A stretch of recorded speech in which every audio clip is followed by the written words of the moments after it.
السلام علیکم ورحمۃ اللہ وبرکاتہ۔ بسم اللہ الرحمن الرحیم۔ حضرت یوسف علیہ السلام کی آزمائش۔ حضرت یوسف علیہ السلام بڑے مشہور اور جلیل قدر پیغمبر ہیں۔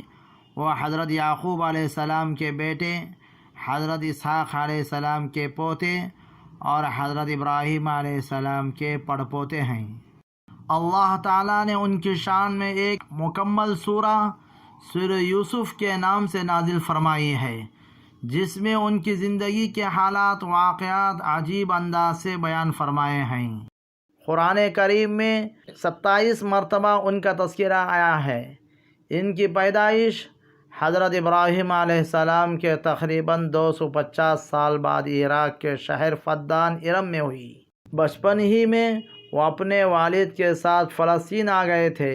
ان کے 11 بھائیوں میں بنیامین کے علاوہ باقی سب سوتیلے بھائی تھے۔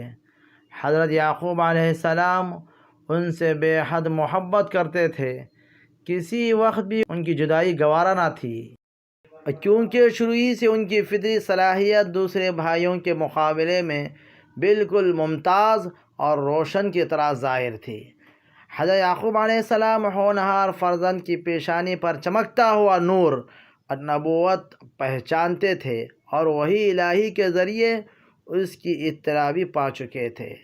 تمام انبیاء کرام کی طرح حضرت یوسف علیہ السلام کو بھی اللہ کی رضا و خوشنودی حاصل کرنے کے لیے سخت آزمائشوں سے گزرنا پڑا، اور والد کے محترم کی شفقت و محبت سے محروم کرنے کے لیے سوتیلے بھائیوں نے سازش کر کے آپ کو اندھیرے کنویں میں ڈال دیا۔ پھر ایک قافلے کے ذریعے عزیز مصر کے ہاتھوں بیچ دیے گئے۔ چند سال ہی گزرے تھے کہ عزیز مصر کی بیوی کی سازش پر تقریباً 9 سال تک قید میں رہنا پڑا۔ جب آپ نے ان تمام مراحل کو صبر و استقامت کے ساتھ طے کر لیا تو اللہ تعالیٰ نے آپ کے اندر حلم و وقار، امانت و دیانت اور عزت و شرافت جیسی صفات مکمل طور پر پیدا فرما دی۔ آپ کے اس صبر و استقامت کی بنا پر بچھڑے ہوئے بھائیوں کو ملا دیا، والد کی گئی ہوئی بینائی واپس کر دی، اور سب سے بڑھ کر آپ کو قید خانے سے نکال کر نبوت و حکومت سے بھی سرفراز فرما دیا۔ اللہ تعالیٰ نے انہیں نبوت کے ساتھ حکومت و سلطنت سے بھی نوازا۔ اسی طرح اللہ تعالیٰ صبر کرنے والے اپنے مخلص بندوں کو دین و دنیا کی دولت و عزت عطا فرمایا کرتا ہے۔ حضرت یوسف علیہ السلام کے بھائیوں کا حال سنیے۔ کنعان جو ان کا وطن تھا، سخت و قحط کا شکار ہوا۔ کھانے پینے کے سخت قلت پیدا ہو گئی، گندم بالکل ختم ہو جانا۔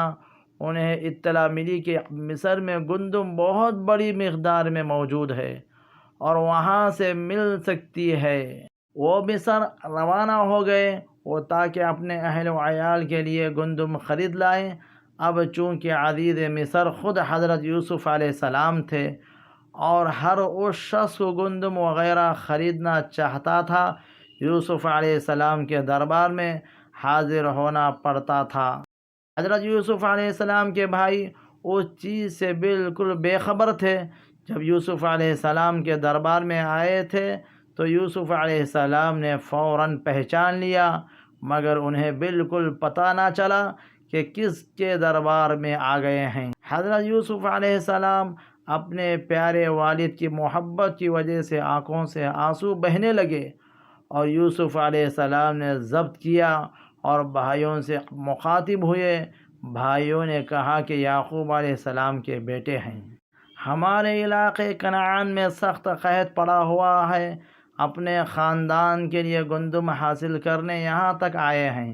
حضرت یوسف علیہ السلام نے فرمایا، کیا حضرت یعقوب علیہ السلام کے بیٹے صرف تم ہی ہو یا ان کے کوئی اور بیٹے بھی ہیں؟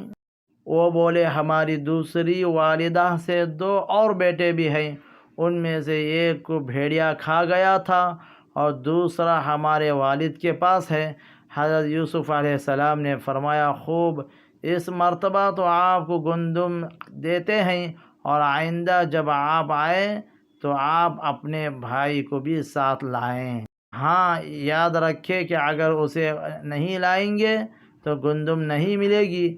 حضرت یوسف علیہ السلام نے فرمایا کہ فی الحال انہیں گندم کی ایک بوری دے دی جائے، اور چپکے سے اپنے ملازموں کو ہدایت کر دی۔